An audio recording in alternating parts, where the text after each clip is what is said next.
Stepmom demanded that I pay my stepsister's rent. "If you don't, your dad will kick you out," she said. I kept quiet, and 3 days later when I showed my dad the video proof. For 8 months, I paid my half-sister Olivia's rent. 8 months of wiring money, paying her bills, and bailing her out whenever she needed extra cash. I never agreed to this voluntarily. My stepmother, Laura, made sure of that. She didn't ask, she demanded. She made it sound like it was my duty as a brother, that family takes care of each other.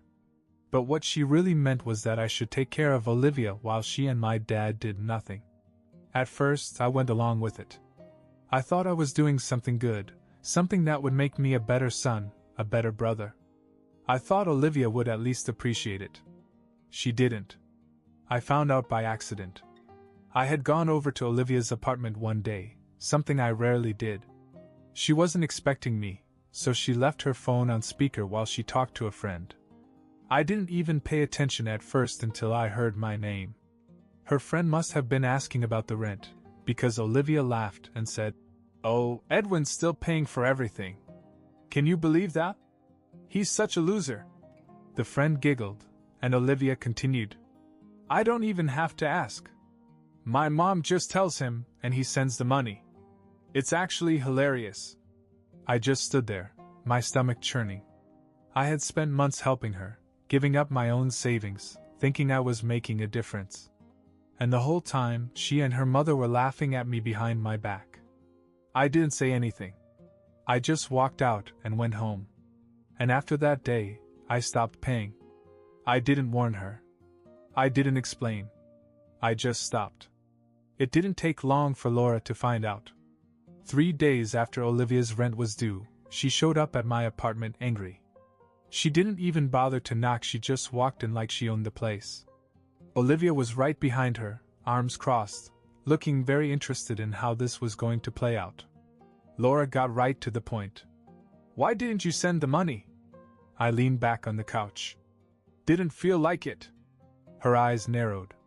"That's not an answer, Edwin. You know Olivia needs the money." I shrugged. "She'll figure it out." Laura's face turned red. She launched into a speech about responsibility, about how I'd agreed to help, about how Olivia couldn't afford the apartment on her own. I let her talk. I didn't interrupt. I just waited, knowing exactly what would come next. And then she said it. The real threat. "If you don't pay, Dad will throw you out." That got my attention. I sat up. "What?" She crossed her arms. "You heard me. This apartment? It's in his name. He let you live here when you were a kid, but legally it's still his. If I tell him what you're doing, if I tell him you're abandoning Olivia, he'll make you leave. And believe me, he will listen to me." I looked at Olivia. She had a smug little smile on her face, as if she knew she had won. I didn't argue. I didn't shout. I just nodded. "We'll see." Laura smiled. "I hope so. Because your sister needs stability. And you're her brother. You should already know that." I just nodded again. "Yes. Yes, I know."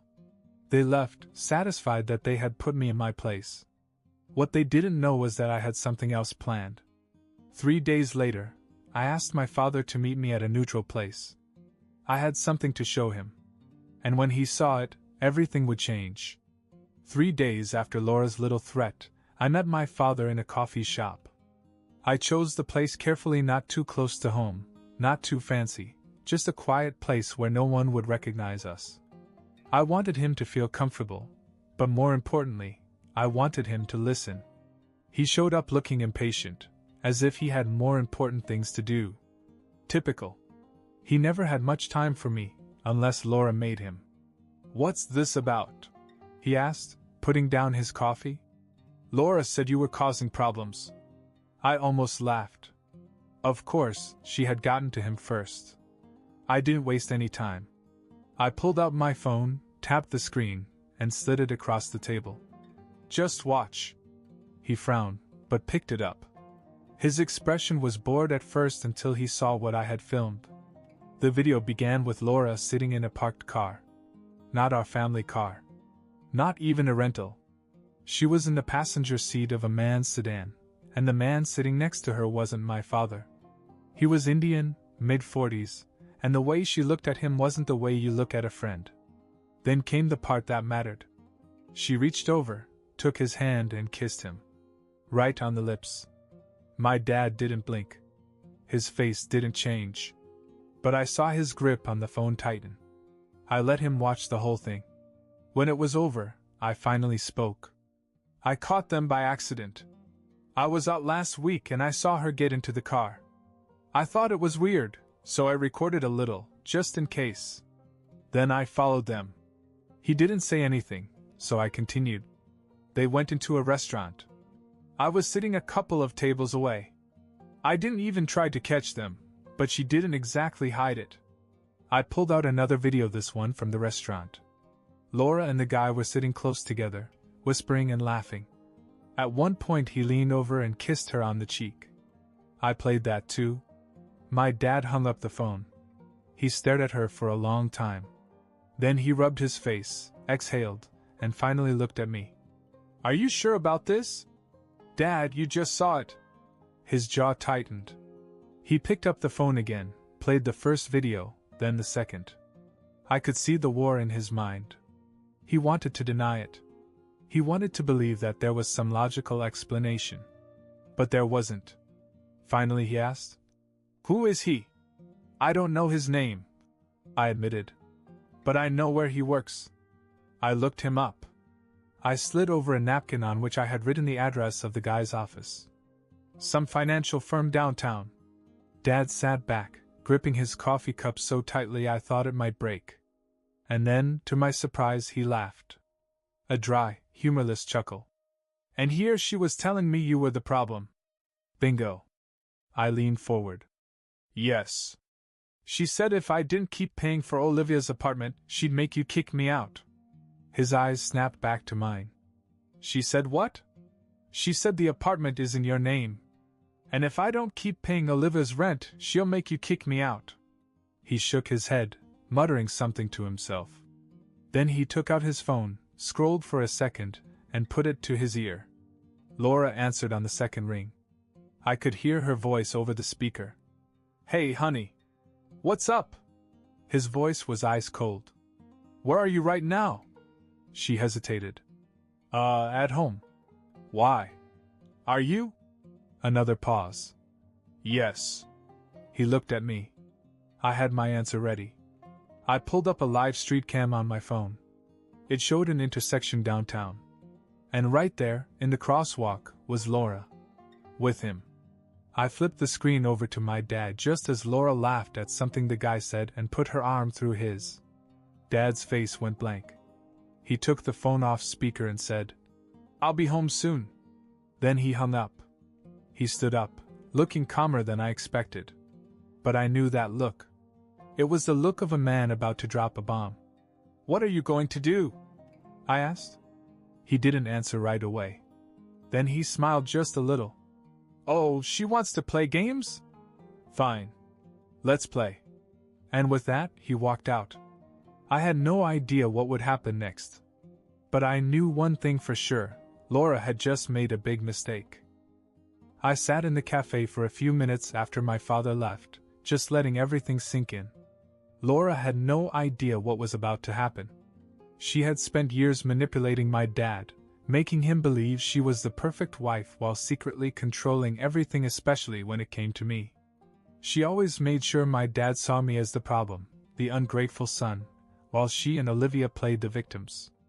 But now, she was about to find out what happens when you push someone too far. An hour later, my cell phone buzzed. It was my dad. Dad, come to the house. Right now. That was all he said. No explanation. No details. I didn't hesitate. I got in my car and drove over, anticipating what was to come. The moment I walked in, I felt the tension. Laura was standing in the living room, her face flushed with anger. Olivia was right next to her, arms crossed, glaring at me as if I had just ruined her life. My father stood across from them, too calm, too controlled. And that's how I knew things had already exploded before I got there. Laura immediately turned on me. You filmed me? Her voice was sharp, full of indignation. You spied on me like a little rat? I shrugged. Didn't have to try very hard. You weren't exactly subtle. She scoffed and shook her head. And you actually believe that, Mark? She turned to my father. You believe this nonsense? He probably faked it just to get back at me. Dad just pulled out his phone, tapped the screen, and replayed the video. Laura flinched the moment she saw herself kissing the man's hand. She had no way out.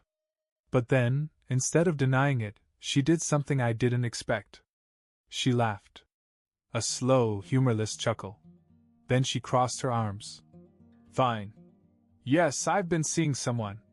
But you know what, Mark? You're not exactly the perfect husband. Dad's jaw tightened. What's that supposed to mean? You're never home. You bury yourself in work, come home late, and expect me to just sit here and wait for you? Maybe if you had actually paid attention to me, I wouldn't have had to find someone else. I blinked. Was she actually trying to blame him for her cheating? Dad exhaled and shook his head. You could have just walked away, Laura. But instead you used me. And you used him. He gestured at me. Laura rolled her eyes. Oh, please. This is about that stupid rent thing, isn't it? You're mad because I asked Edwin to help his own sister? She's not my sister, I said flatly. Laura's face twisted in anger. Yes, she is. You share a father, don't you? Before I could answer, Dad interrupted. Edwin is not responsible for Olivia and never has been. That was your job. And instead, you tried to manipulate him into paying for her life while you laughed at him behind his back. Olivia finally spoke up. Mom didn't force him to do anything. He agreed. If he was stupid enough to pay, it's his fault. Dad turned to Olivia, his voice cold. You knew about this? Olivia lifted her chin. Of course I knew. And I don't regret it. He was stupid enough to pay for 8 months. That's on him. Laura put a protective hand on Olivia's arm. See? This is why you always treated my daughter differently. You never accepted her as part of the family. Dad sighed and ran a hand through his hair. You really don't get it, do you? He glanced at Olivia, then back at Laura. This isn't about me not accepting her. This is about you being a liar and a cheat. And the fact that you raised her to be just like you. Olivia scoffed. You know what? We don't need you. Mom and I will get our own place. I raised an eyebrow. With what money? That wiped the smirk off Olivia's face. Laura straightened. We'll figure it out. Then she turned back to Dad. But I'm telling you right now, Mark, you're not getting rid of me that easily. Dad exhaled and shook his head. I've already spoken to a lawyer. Laura flinched, and for the first time I saw real fear in her eyes. Dad continued. I've already started the divorce proceedings. And I'm going to make sure that you don't get a single cent from me that you don't deserve. Olivia snapped. You can't do that. Laura recovered quickly, her lips curling into a smile. Oh, Mark. You really think this is going to be easy for you? I'll fight you in court for everything. I've been your wife for 8 years. I have rights. Dad smiled just a little. You can try. But I've documented everything. And thanks to Edwin, I have proof of your affair. That'll make sure you don't get a cent more than you should. Laura's face twisted in anger. You little snake, she hissed at me. I just smiled. Oh, don't worry. You'll hate me even more soon. She grabbed Olivia's hand. Come on, sweetheart. We don't have to stay here and be disrespected. They stormed for the door, but before they left, Laura turned and pointed at my father. You are making a mistake. And believe me, you will regret it. Dad didn't even look up. Goodbye, Laura. And just like that, they were gone. But something told me it wasn't over. Laura wasn't the type to go quietly. And I had a feeling she wasn't done trying to make our lives miserable. For the first time in years, the house was quiet. After Laura and Olivia stormed out, My dad just sat down on the couch, rubbing his temples like he had a migraine. I didn't say anything right away. I just watched him, waiting to see how he would react now that the storm had passed. Finally, he looked up at me. Well, that was a disaster. I sat down across from him. It could have been worse. He chuckled dryly. Oh, it would be worse. Laura isn't the type to walk away without a fight. And he was right. It didn't take long for Laura to strike back. The very next morning, my dad got a call from his office, HR, to be specific.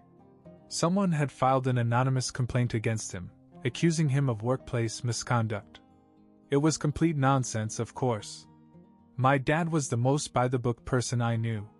He barely even talked to his coworkers outside of meetings. But that didn't matter. The company had to investigate, which meant he was suddenly under scrutiny. It didn't take a genius to figure out who was behind it. While my dad was dealing with that, I got a taste of Laura's revenge myself. Around noon, I got a call from an unknown number. Normally, I wouldn't have answered, but for some reason I did. The moment I picked up, a man's voice said, "This is a call regarding your overdue balance of $5,200. This is your final warning before legal action is taken." I frowned. "Excuse me? What balance?" The guy on the other end sounded bored. "According to our records, you co-signed a lease agreement for an apartment, and the payment has been overdue for 30 days. That's when it hit me. Olivia's apartment. I felt my stomach drop. I never co-signed anything. There was a pause. Then the man read out an email address, the same one I used. This was the email provided when the lease was signed. Laura. I knew immediately what had happened. She must have forged my name on the lease, knowing I had been paying the rent anyway. And when I stopped, the unpaid rent became my problem. I clenched my jaw. "Send me a copy of the paperwork." It took an hour, but when I finally got the email, my suspicions were confirmed. My name was on the lease, except the signature wasn't mine. It was close, but I could tell. Laura had committed fraud. I drove straight to their new place, a tiny apartment that was way worse than Olivia's old one. I knocked hard on the door, and after a few seconds Laura opened it, looking way too pleased with herself. She smirked. "Oh, Edwin. What a surprise." I held up my phone. "You forged my name on Olivia's lease?" She didn't even blink. "Prove it." I took a step closer. "I already did. I have a copy of the lease, and I know that's not my signature. If you don't fix this right now, I will take this to the police." Olivia came up behind her mom, arms crossed. "Oh, please. What are you gonna do, Edwin? Run crying to Daddy again?" I turned to her. "You do realize this means you're getting evicted, right?" That wiped the smirk off her face. I turned back to Laura. "You have until tomorrow to fix this. Pay the overdue balance, take my name off, and admit what you did. If you don't, I'm filing a fraud report. And trust me, it won't end well for you." Laura's smile faltered just a little. "You wouldn't." I held up my phone. "Already have everything I need." For the first time, I saw real hesitation in her eyes. She thought she was untouchable. She thought my dad and I would just roll over and take it. She was wrong. I gave her one last look before turning to leave. "Your move, Laura." I didn't know what she would do next, but I knew one thing: this wasn't over yet. Not even close. I barely slept that night. Even though I had given Laura an ultimatum, I knew she wouldn't just back down. People like her don't admit defeat. They fight, claw, and manipulate until they have nothing left. I expected her to try something. I just didn't know what. The answer came the next morning. My dad was in the kitchen making coffee when his phone rang. I could tell from his face that it was something serious. He didn't even say anything at first, just listened, his expression getting darker by the second. Then he put the call on speaker. A voice on the other end, a woman from the bank, said, "Mr. Lawson, just to confirm, you did not authorize the attempted withdrawal of $10,000 from your account this morning?" My dad's jaw tightened. No. I didn't. The bank rep sighed. That's what we thought. We have security footage of a woman trying to access the account. She claimed to be your wife. I already knew who it was before she even said the name. Laura. She must have realized things were crumbling and tried to grab as much money as she could before my dad cut her off completely. What she didn't realize was that my dad had already frozen the account the day before. So when she walked into the bank and demanded the money, she triggered an automatic fraud alert. And because she had used her own ID to prove she was authorized, the bank had everything they needed to report her. By the time my dad and I got to the bank, the report had already been filed. The security footage showed Laura arguing with the teller, getting more and more frustrated when they refused to hand over the money. And then, an hour later, 2 police officers showed up at her apartment. I wasn't there to see it, but I heard later that she screamed at them, demanding to speak to my dad, insisting it was all a misunderstanding. But there was no way out. Fraud. Attempted identity theft. Unauthorized access to financial assets. She was done. About an hour later, Olivia called my dad. I could hear her through the phone before he even put it on speaker. She was furious. How could you do this to her? She made a mistake. You didn't have to call the police. My dad was completely calm. She called them on herself. She's my mother, Olivia snapped. Are you just gonna let her sit in jail? What's wrong with you? You're supposed to take care of us. Dad sighed. No, Olivia. I was supposed to take care of my wife. But your mother stopped being that the moment she cheated, lied, and tried to steal from me. And as for you, he paused. I don't owe you anything. Silence. Then Olivia's voice cracked. I don't have anywhere to go. For the first time, there was real fear in her voice. Dad exhaled. Maybe you should have thought about that before laughing at the person who kept you in that apartment for 8 months. Then he hung up. I stared at him. That was brutal. He took a sip of coffee. She'll survive. A few days later, Laura called from jail. She begged my dad to drop the charges. She swore she had just panicked and wasn't thinking straight. Dad listened for about 10 seconds. Then he simply said, No. And he hung up. That was the last time either of us spoke to her. As for Olivia, she tried reaching out a few more times, but when she realized either of us was going to send her money or bail her out, she gave up. Last I heard, she had moved in with some friends, barely scraping by. And honestly, that wasn't my problem. For the first time in years, my dad and I were free. No more manipulation. No more guilt trips. No more lies. Just peace. And it felt amazing.